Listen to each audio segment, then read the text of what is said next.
Alright, good afternoon everyone. I'm Cliché. This is episode 2 of Preparing for the Storm. I've moved around my streaming setup a little bit. We got some posters in the background now. Got a door in the background now. So it's pretty exciting times here in Casa de la Cliché. So, today's show is going to be all about analyzing a losing replay. Last week we watched one where the team, we watched a winning replay and saw, alright, what are some things that we can fix when we're playing to play better?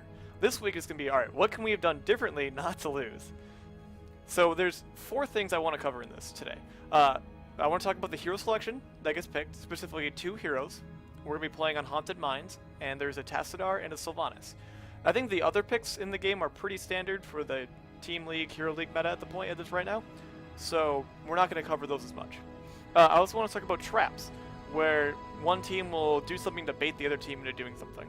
Next up, I want to talk about triggers. You'll notice in this game that Lily only uses her Jug of 1000 Cups when she feels that she's safe to not be interrupted, which really helps the winning team win a lot of team fights. And last thing I want to talk about is triage, whether this is on buildings or players. So here we go. We're going to load up into it. Should have killed the sound there. Oh well. So that was fast load. Okay. So we're in the replay now. Let's first let's have everyone pick their level 1 talents. Get ready for combat, heroes. And specifically, I want to focus on the level 1 talent of Tassadar and why Sylvanas and Tassadar are good on this map. So here we go. Let's speed up a little bit till they all have their level 1s. Battle commencing in 4, 3, 2, right. 1. So we see Tassadar starts here with Reinforced Structure. This is a talent that lets Plasma Shield. It lasts longer, and it also is stronger when it's cast on a building. So this map is all about pushing the lane that your golem is in. Like we see on the red team that the golem is in the bottom lane, and on the blue team the golem is in the top lane. You collect skulls down here in the mines when they spawn, and they push. Then this thing pops up and it will push into the lane. I'm sure that most of you played this map before, so that's not that new of a thing. So why are Tassadar and Sylvanas good on this map? Sylvanas is good on this map because she can turn off the towers and minions and mercenaries that may be defending, and the keeps and forts that are one of the primary sources of damage to a Grave Golem. So especially if somehow you manage to wipe the opposing team before when you're pushing in, then it lets you defend, or it lets you be on the offensive very well, and the Grave Golem can get a lot farther. Tassadar, on the other hand, is the defensive option on this map. Tassadar, as you see here, he already picked his Reinforced Structure one, which means that he's going to be shielding buildings to stop the Grave Golem from having quite as strong as an impact. He also can pick up Mule at level 7, which is a talent that lets you call down a Mule, a la StarCraft 2, and from there it will heal up the buildings and really, really buy you a lot of time on this map. So that's a part of the triage section I wanted to talk about. All right, so let's go into this game. Fight! Kill! So we see Sylvanas and friends going to the bottom lane. This is pretty standard. I'm going to zoom the camera out a little bit. So this is pretty standard play here. You want to see, typically you'll see the teams, they'll often split 1 and 4 on this map, where you'll have one person be the main defender, and you'll send the 4 that are stronger at pushing to the other lane. The blue team knows that Sylvanas is a very strong pusher, and so is Nazeebo. And if left unchecked, they are going to be able to push us down very easily.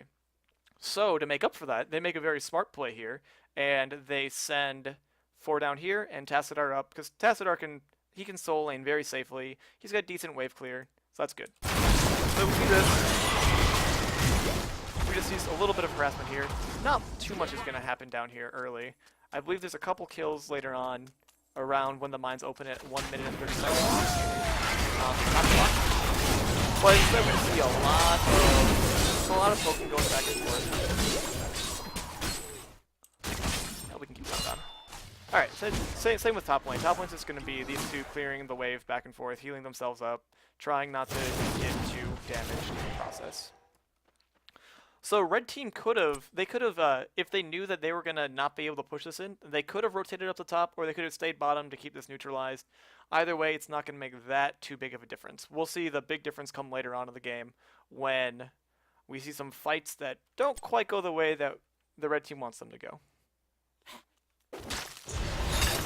So you see Nails up poking, try and get some damage in. Damage going. Red team could have done a better job here at trying to focus on one target. Lily's very good at getting her team back up. Her heals are on a pretty short cooldown. They do auto target to the lowest person.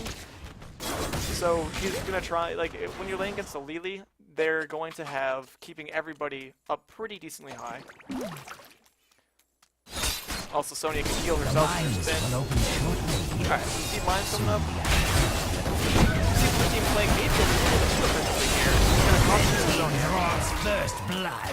But the respawn timer is short enough that she'll be back up in time before they want to go in there. But it does give red team a little bit of advantage. Not too much. They're actually catching up. They did let them rotate from the red. So that kill on Johanna there is actually a lot more impactful than the kill on Sonya previously, because the mines are about to open in 3 seconds, as you can see. Johanna has to res all the way back here and then run into the mines. This gives red team a great chance to get into the mines and just grab a bunch of skulls that have a strong first goal. So this is actually looking really good for the red team right now. This is pretty solid. Both teams are about even in XP. They go down there, they start collecting their skulls. Uther was not with them, a little bit of a play. He had the tap. Uther runs out of mana very fast on this map. Because red team could have done a better job here at splitting up. They also knew that blue team was coming in the mines, and they were a little too. So here we see the red team front line. They're a little too far up. Like, they need to be protecting the back line, because Sylvanas, Nazeebo, and Kael'thas really don't want to have the Sonya fighting them. It's pretty dangerous for them. The front line is up here. Maybe if one of the front line was up there, like Uther or Muradin, if they were up there keeping their back line from getting too close to the red team's back line, that'd be better. But right now, Sonya is in a pretty good spot, and it lets blue team come up here and see what they're doing. So here we see here, like, blue team is fully collapsed. Red team, I think most of their skills are on cooldown. Let's look at Nazeebo, Sylvanas. So here's Nazeebo. Nazeebo could get a W up, but he has no good placement to put it, because he would want to he'd like to put it down here, and he'd have to, like, step into the Psy Storm. We also see Tassadar flanking. Tassadar can very easily get out of this if he wants to. He can just pop his Dimensional Shift and go, poof, he's gone. So in this case, it may have been better for blue team to start just backing a little bit. See Uther go down, or pardon me, Muradin go down, which is, you have to see Uther is way up here on the side. Uther would be the second choice to try and act as like a pseudo-warrior. He is a support, but he's decently tanky and he can heal himself, and he brings stuns. So he could have been there to try and protect his backline, because right now the backline is going to shoot out. Red team may be able to get out of here, but they've already taken a hit by losing 2 people. They're down, they're down to 1 level now, so they're actually down to talent level. So that's a pretty big deal. They also have free reign over the mines to grab all the small camps. And that's just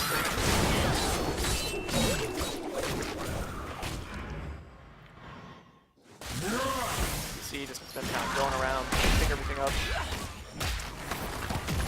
Red team needs to regroup here, which they're doing. They're not fully regrouped yet. Blue team's trying to back out as well. Blue team probably could give this up fairly easily.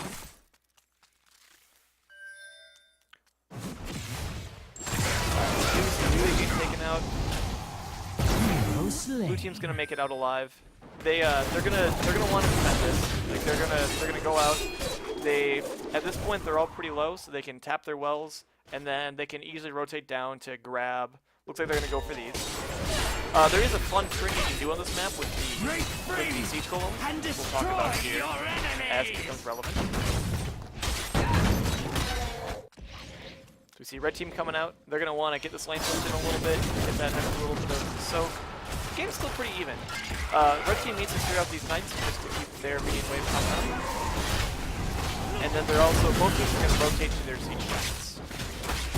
It's also important to note here that both teams are missing out on soak up top. This is more of a big deal for the red team than it is the blue team. The blue team has a level lead, so they have a little bit of wiggle room to do whatever they feel like. But red team really needs to get up there, and they missed out a couple full lanes of minions of XP there, which would have caught them up to 6. So as we see both Grave Golems spawning, let's notice the placement of where heroes go. Sylvanas is going to want to be pushing with her Grave Golem to turn off these. Tassadar is also going to want to be down bottom against the red team's Grave Golem to make sure that these buildings stay safe. They also, both teams really want to get to 7 right now. 7 is a big deal for both teams. It will give Tassadar access to Mule, and it will give the it's just a talent level. There's nothing too humongous on 7 for the blue team, or pardon me, the red team. I don't know why they're showing blue on here. That's kind of counterintuitive. Yeah, here we go. You see both Grave Golems coming in. So you notice when Muradin capped this, the Grave Golem was just about to hit the gate. This is done so that as these siege golems walk up, they'll walk up the lane, they'll meander their way, they'll make it to about here-ish or there-ish, and then they'll stay inside the wall of the red team, and they'll still be able to hit the Grave Golem and deal a substantial amount of damage. You see Johanna doing the same thing down for the blue side, so that the red golem has just left the gate. So then these will be able to stand back here and throw rocks on the Grave Golem on the wall. It's a fun little trick. It's really helpful too. So we see both teams, they split 4-1. Tassadar puts some shields up. They get burned through pretty fast, but it does buy them more time. The more time you can buy with your heroes hitting it and buildings hitting the Grave Wall, siege giants hitting it, that's good. We also see so the red team's in here working really hard. Sylvanas really needs to try and keep these buildings turned off as much as possible.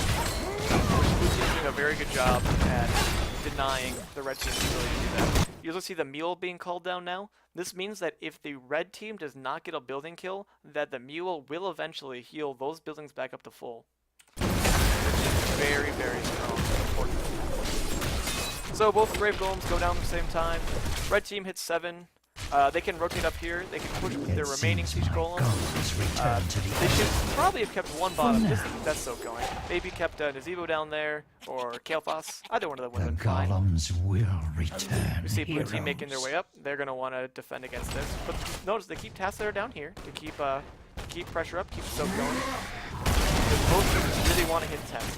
After a Grave Golem dies, it takes minutes on the top block for the next mine to open up. Like, this players go down into a mine already, but there'd be nothing there. So we see red team catching him a little bit of XP by killing off the buildings, but even though the buildings died, blue team still gets a lot. Also, blue team's getting a lot of free damage on these buildings down here. If they can kill one of these, it's a little bit of an XP lead. Sylvanas rotates down, but they've already missed 2 full lanes of experience, which you can kind of see on the score screen on the top. So both teams are just kind of... This is a very awkward stage of the game, where both teams don't really know what they want to do. All the mercenaries have been taken. You could try and fight over the watchtower, but that's oftentimes less important than anything else. Both teams right now are just waiting for... They're either trying to find a pick on somebody and burst them down quickly, and they're also trying to keep their soak up. They just want to keep on getting that XP, because whoever gets level 10 first is going to be at a super big advantage. See the Nazeebo taking some damage here. Notice that red team did not have a well here to gather to tap anymore. If they had a well there, it would have been a little better for them, because they would have been able to tap before this mine opens. So they are going to be forced into a fight down here.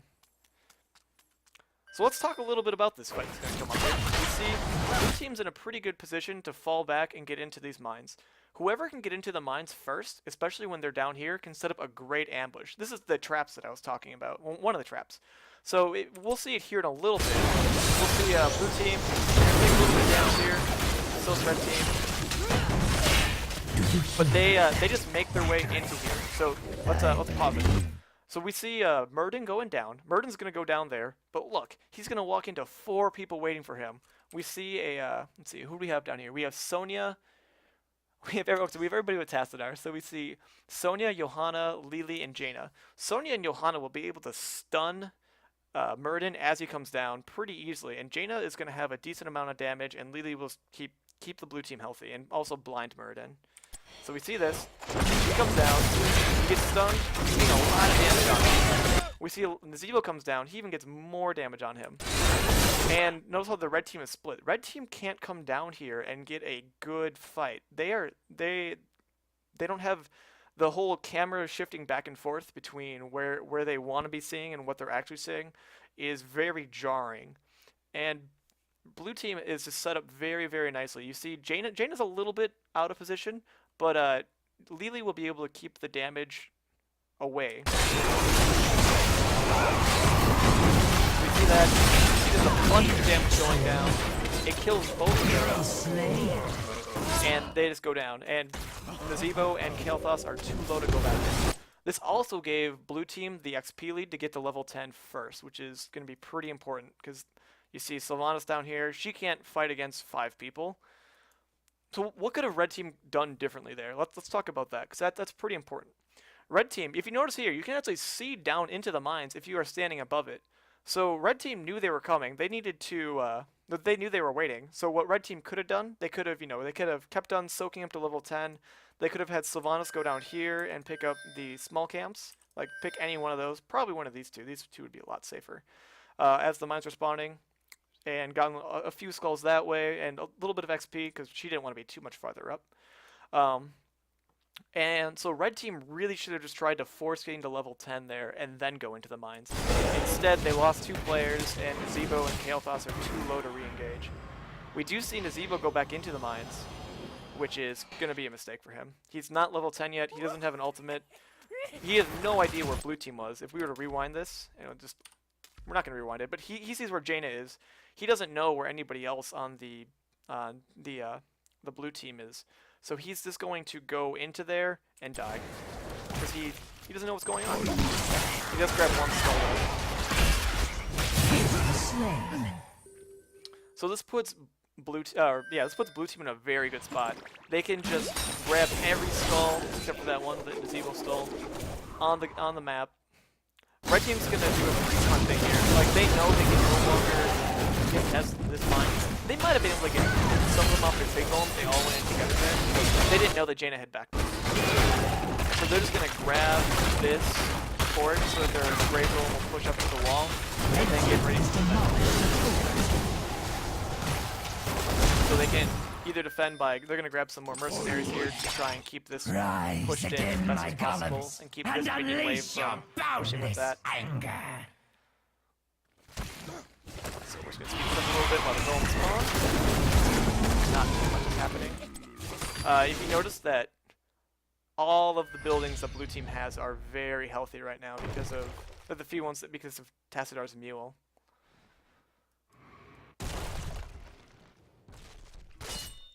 We just kind of see the Grave Golem spawning. Red team's getting in position to try and burn this down. They could have actually delayed the cap on these sea giants a little bit, and they could have stood like over here and helped the fight. So blue team's in a very comfortable spot right now. This Grave Golem is huge. You can see just chunking away on that. Man. They have a pretty evil last.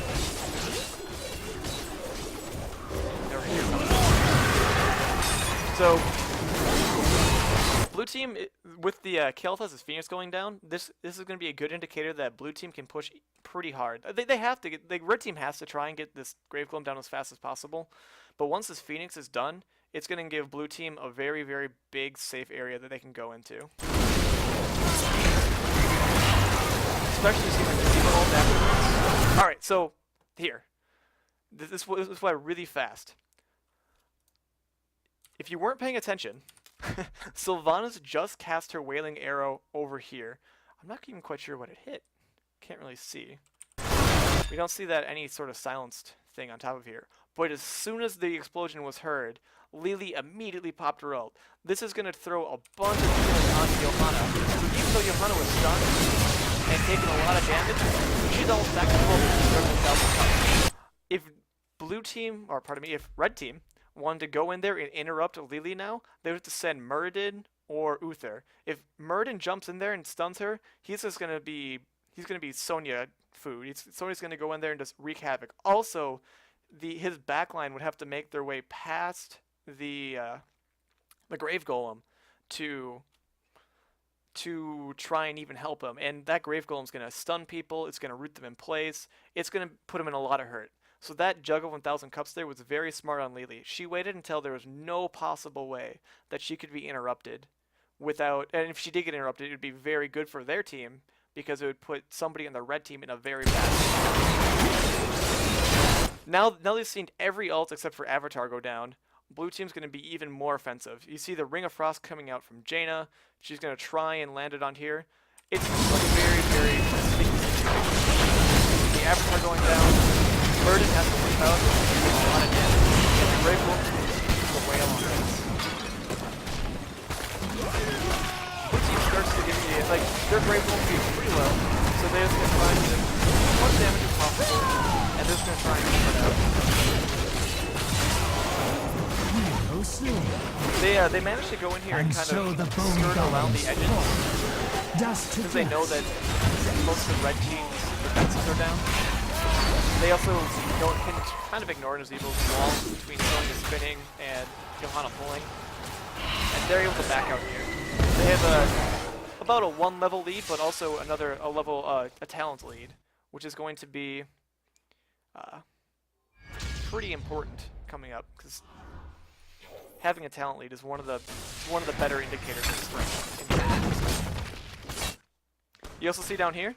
This Grave Golem, it did some work. It got the damage off of it, but here comes the Mule to refill all the ammo and keep this side of blue healthy. So it's like this Grave Golem, even though it didn't really do much. So we see both teams. Red team's trying to bait the blue team to come over to here and fight them. They don't see him coming, so they just grab. You also see red team trying to spread out and soak up a little bit. That was another trap. It was a failed trap. Muradin getting out. Red team, both teams are just going to want to do the mercs here. These are going to be spawning soon, so that will be good for the red team to pick up. But right now, red team is using 13 to gain Killhawk and Chainhawk. That's a humongous teamfight presence. I think it's worth to talk about here that Sylvanas did pick up Unstable Poison, which is going to cause minions to explode, but at the same time, she has a Kael'thas on the team, and Kael'thas is very strong at wave clearing, so it may not have been the correct choice of talent. It's very helpful early on, but it's something to consider. If you're playing as Sylvanas, then sometimes it's okay to give up the Unstable Poison to pick up something else in that tier, either the longer duration of the building stun, which is also on that tier, or even the shadow, her what's it called? Her Shadow Dagger, picking up the talent that allows it to heal every time it bounces to a new target. Especially when you're playing with an Uther, he's got great single target healing, but he kind of lacks in sustained healing. Right. The damned shall soon return. So we see blue team, they're going to try and invade these giants, because that'd be a very good pickup for them. We see Johanna come in here. So let's look at this positioning. If these two had popped out, they might have been able to pick up Johanna right away and just burst her down. I'm not too happy with the positioning on Sylvanas and Kael'thas. Sylvanas can jump that wall, that she gives up her escape. They also don't really know where the blue team is. So if she was even like back here, like there's no red minions up here, so if they were even down, even closer to Kael'thas, then it would be in a much better position. You see this? Nazeebo tries to time the wall, it's going to work. So that was actually a pretty good... Johanna's trying to act as bait and draw the red team to their side. It didn't work, but blue team's just going to get into the mines right away. Red team's going to grab these. By grabbing these giants right now, it gives them a chance to have these giants pushing the top lane while both teams are in the mines fighting. They red team does give up some skulls for this to grab those giants, so it's it may not have been worth it, but they can still pick up a majority if they try. So here we see here both teams are picking up all the safe ones. They're roaming as 5, trying not to get too split off from one another, and there's going to be a confrontation on the final one down here. So let's get ready to watch this confrontation. Alright, so both teams, let's pause this, see what both teams see. Having Tassadar on your team gives you a lot of vision. He just popped his Oracle trait, so now he can see exactly where almost all the red team are. They just don't know where Sylvanas is, and that's a squishy, so they're not too worried about Sylvanas engaging upon them. What does red team see? Let's look at that. So red team has no idea. They know that they're being looked at by Tassadar. You can see this red eye on top of their heads, so then they know that, oh hey, Tassadar's looking at us, or something's looking at us. In this case, they know it's Tassadar. But they don't know where the rest of them are. So let's load this. Here we go. All right. So here we see some smart zoning from Tassadar. He gets a wall down that keeps Uther out of the fight. We see Murden getting in there. Both of them are taking substantial damage. Black Arrow has been shot already. Wailing Arrow, pardon me. Black Arrow was her Warcraft 3 trait. So he's silenced, but Lily has not popped her cups yet. Notice, Lily now, she sees that Uther is here. She knows that Uther has already used the stun, so she's pretty safe to cast Jug of 1,000 Cups. Murden's over here. He'd have to get pretty far in to try and get there, and she also knows that Wailing Arrow is down already. So she's safe to pop cups and get a bunch of healing off her. And then that's what she gets alive with. Alright, so now we see both teams kind of getting split off. You see Uther keeping these two away. Sylvanas trying to get damage on there to kill Lily, but without the silence and the interrupt, Juggle 1,000 Cups barely kept her alive. She'll be able to come back though, because it's Lily. She'll have a lot of healing with her healing brew. It's on a 3-second cooldown, so that's very fast. Right. So both teams are just going to back out. They're going to try and regroup, heal up a little bit. Murda's passive is going off, so he's getting a lot of HP pretty fast. So both teams are just going to try and heal up here, reposition, and we're going to see a call here from the red team that may not have been correct. So they're trying to push him out, they're trying to scare him away. Red team's looking very healthy. They may have just wanted to try and force a fight there. Again, both teams have almost all of their ults down. Tassadar's ult is like negatable, because it's just he's putting a wall up. Sonya is... her ult is similar. It should not be ignored. The Wrathed Berserker is a lot of damage. They haven't seen Ring of Frost yet come out, so they have to be careful of that. They know that Johanna's ult is down. We can just check all the ults here, can't we? Yeah, that works a lot better. But they're about to have Phoenix again, and they also have Divine Shield. So it may have been smarter for Red Team to just try and push into them and get a team fight. Instead, Red Team goes to try and pick up some skulls, which gets them all dismounted, which greatly limits their mobility. And blue team's able to come in, and red team now has to fight a two-pronged fight. They have to worry about the boss putting down the roots and the stuns, and also the blue team to try and kill them. So you can see the Sylvanas gets out. The Divine Shield may not have been needed, but we also see the Ring of Frost go out, trap a lot of the members of the red team. Now their front line is dead or almost dead, and their backline's again exposed. They have to try and run. Either way, so now the blue team's a choice. Do they try and press the advantage and pick up a couple more kills, or do they just try and clear up the fight? We see that they're going to try and pick up a couple more kills. Probably a smart choice. Because they're pretty comfortable here. Because we see them coming back. Sonya's looking for something. And she finds a Murden. Destroyed a fort. We see red team maybe try and go back in. They're pretty low. They should have probably left. We mentioned earlier that these giants are going to be pushing this entire time. If you had forgotten about them, then you see they actually just managed to tear down the top fort. So a little beacon of hope for the red team.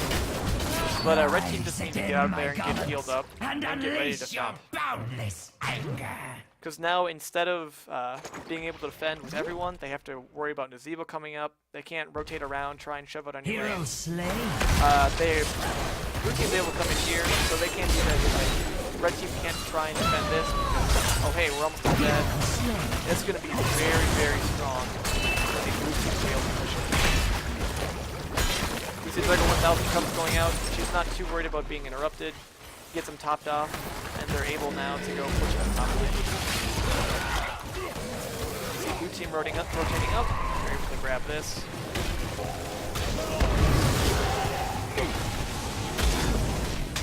This is going to go down very fast. We see Uther having to pop Divine Shield on himself. He gets trapped by the Tassadar force wall and stuns. So now that's something that he can't use to protect his backline. Under attack. See the Grave Golem coming in here. It's important to note that blue team now is once again in a talent advantage. They're 16 while the red team is 14, so they have an entire extra tier of abilities to their characters. And red team does not have those. They also just have more stats right now. We see Uther going out. This would have been a great time for Uther to be able to Divine Shield maybe the Kael'thas to get him out here. But instead he had to use it on himself up there because he was a little too far. You see Rapid Spear coming out to try and get it away. He does a pretty good job of zoning. It gets the blue team backline away from core, regular core. We see blue team able to pick up a kill there because Tassadar slightly mistimed his vulnerability shift. So blue team's just gonna rotate out here. They probably could have grabbed these giants very quickly and kept the pressure up. Instead, they're just gonna rotate over to their own giants, a safer play, which is it's good to play safe sometimes. We see the red team golem just pushing in. Red team golem was able to get the wall down, but with Tassadar's Meal, any damage that they get on the red team gets on this, that it's gonna fail.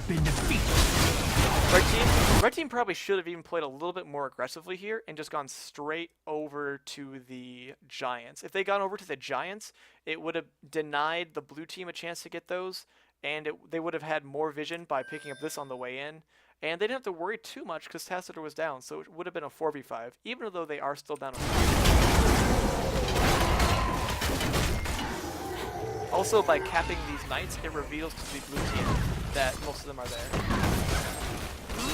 Red team still might have wanted to go for a fight here. They could have easily gone in there and tried to mess people up a little bit and just find a way back into their game. So both teams just kind of went to the same scenarios there. It's okay, it's fine. We're at the point where both teams want to pick up some mercenaries before the mines open.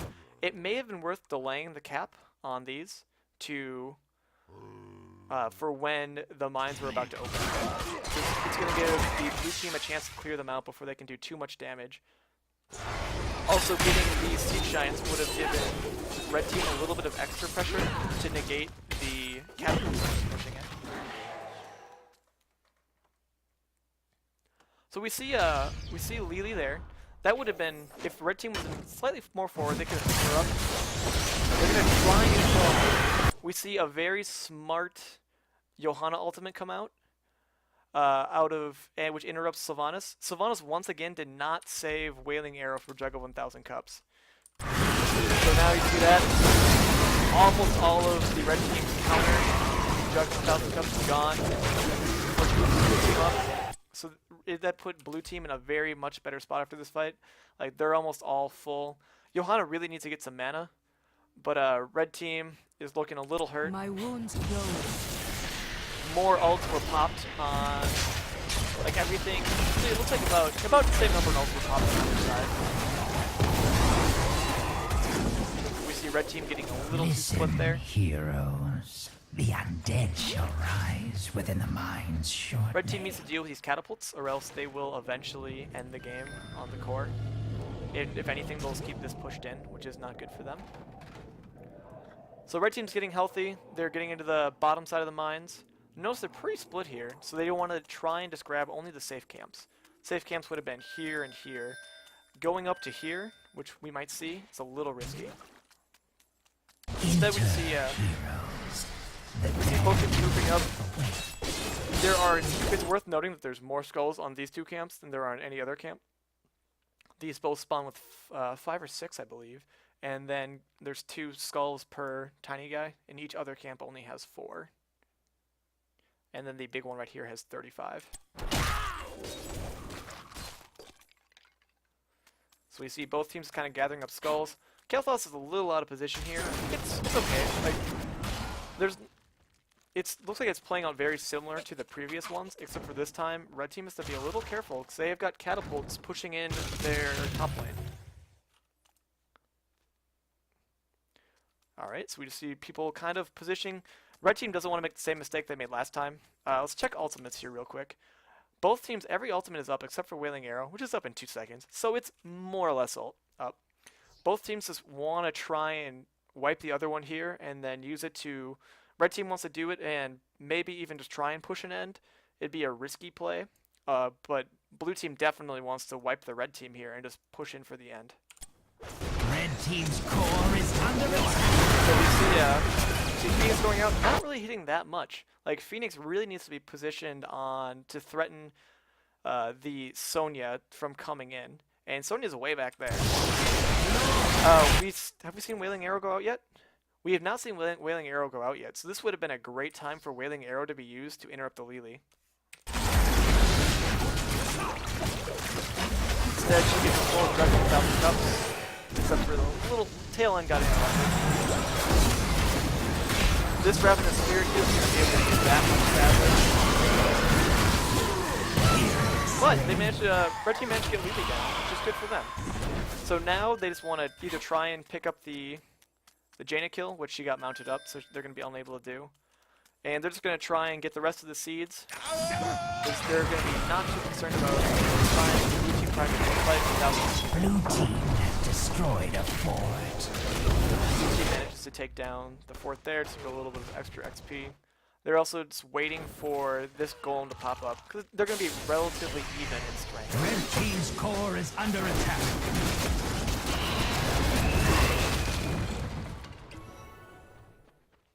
So we see red team finishing up the skulls here. They leave 1 just so that they can get into a better position, and maybe after a team fight, if the red team is able to wipe them, grab that last skull, and then push for the win. It's a pretty common strategy. It's a pretty smart strategy, I would say.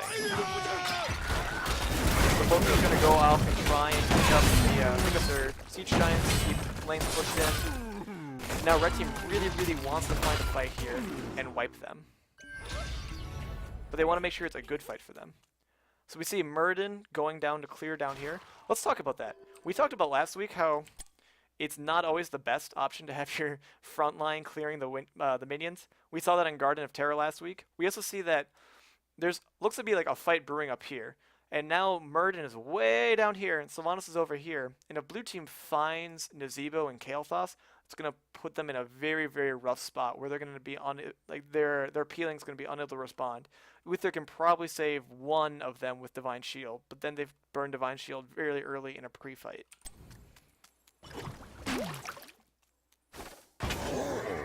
So blue teams is going in. They're going to try and leash these. This is another trap that we were talking about. We see what does red team see here? Red team does not know what's going on. They see here. They see, oh, they're just going for the knights.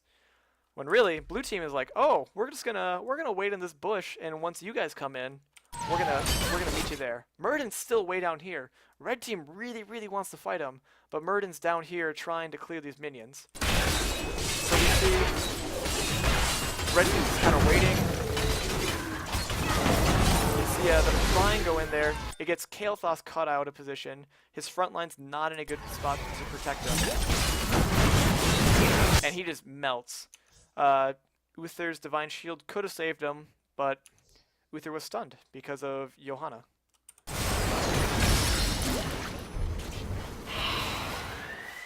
So that is the go-ahead that blue team needs. 1 person dead. They send Lily down there, like 1 very important person, a lot of the damage that they would be using to clear this Grave Golem. So Lily goes to grab it. We also see Nazeebo going down. Let's rewind and watch that again. Just see how Nazeebo died. We're getting near the end of the replay. You can see it's not going to end very well for the red team. So let's fast forward this a little bit, because we already saw this. Here comes the bait from the blue team. Red team really needs to emerge to get in there and try and cause some chaos. Maybe put the lanes out a little bit earlier to try and... There's Kael'thas getting isolated. This would have been a good spot for Nazeebo to stand back here and get his Ravenous Spirit off on them. There's he dies. Lily starts to go down. Nazeebo, he messes up a little bit and gets caught out. That's 2 heroes down. That's pretty much going to be GG for the red team. 2 of their main sources of damage are gone. Break free and destroy your enemy. Lily coming up from the mines. Red team's just trying to delay this as long as possible. Blue team is once again up a talent. Now they hit 20, which is a very strong talent. Is under attack. You see the spin come out a little bit early. So even if red team had a chance to fight this, they're not going to be able to do it. They no longer have a good interrupt for Lily. Grave Golem's about to spawn. A lot of minions are down in the bottom lane. Yeah. So we'll watch this, but it's looking pretty rough. Kael'thas is up. Lily has she's not worried about anything anymore. She's able just to stand. She's juggling thousands of numbers for all that. See that spear come out, get interrupted. Should have cast him inside of there. Yeah. But the core just goes down. Hero slain. Alright. So what can we learn from this replay? There's a lot. So let's come to the camera mode. All right. So hero selection. Sylvanas and Tassadar they are the correct choices for that map. Tassadar helped negate a lot of the early pushing power that red team would have had with Sylvanas. So that was a very, very strong counter pick to Sylvanas. Picking up Lily here is always a risk, because Lily's ultimate, her Jug 1000 Cups, is very interruptible. It's not as interruptible as it used to be, where anything that moved her would interrupt it. Now it's anything that stuns her, or polymorphs her, or silences her. So the Lily player played very smart. She waited until there was nothing that could interrupt with Jug 1000 Cups, and then she would cast it. She would always wait for the Sylvanas ult to go out first, or make sure that Murden and Uther aren't standing next to her. So all you Lily players out there, wait for that. wait for everything that can stop Jug 1000 Cups as long as possible, and then use it. That will really help turn team fights. We saw blue team pick up a couple very good traps. Like, they were able to bait in fights. We saw a couple, like when Johanna was down in... Here, I'll switch back to this. It's kind of awkward to see with the blue team win. We can rewind just a little bit to kind of point out some areas. Here we go. All right. Is under All attack. right, so we pause here. When Johanna was doing her bait here, trying to grab the red team to come into there, that was very smart of Johanna to try and, because she's going to be able to make it out alive between Lily and just the general tankiness that is Johanna. She's able to bring her team a couple kills. It didn't work out for them because red team was able to disengage and they saw what was going on. But they did something similar down here at the Knights, and it worked out very well for them. Also, going down into the mines is always a very risky business if the other team is already down there. Make sure that this is I hate using this phrase, but this is a public safety announcement. If you see, camera, there we go. If you are at the top of the mines, look down into the mines through this hole. You can look into it, and there's people waiting down there. Don't go into the mines. It's way too dangerous. You're gonna get yourself killed. You can do the same thing over here with this. Oops, you might want to see this. You can do the same thing with this mines over here. What else? Oh yeah, let's talk about a little bit about healing up before you re-engage. Both teams did a very good job at doing that, and also Mule is a very strong talent on this map. Heroes that have Mule include Tassadar, Tyrande, Abathur, and Malfurion, and the new medic. The new medic also has Mule. It's a very strong talent to keep these buildings healed up between grave golems. All right. So that's pretty much the show for today. I hope you enjoyed. If you have a replay that you want to have analyzed, you can send it to clichéhots@gmail.com. That's all one word. If you want to follow me, I'm on Twitter at cliché_hots. So you can follow me there. I usually tweet about Heroes of the Storm, computer programming, which is my day job, some music stuff. Yeah, so this is kind of fun to follow if you're into that sort of thing. I'm going to try and get the VODs up on YouTube. Last week's VOD caused a couple problems where it got stuck on processing. So we'll try that again this week. And hopefully it will work this time. Anyways, I hope you enjoyed. Thanks for watching.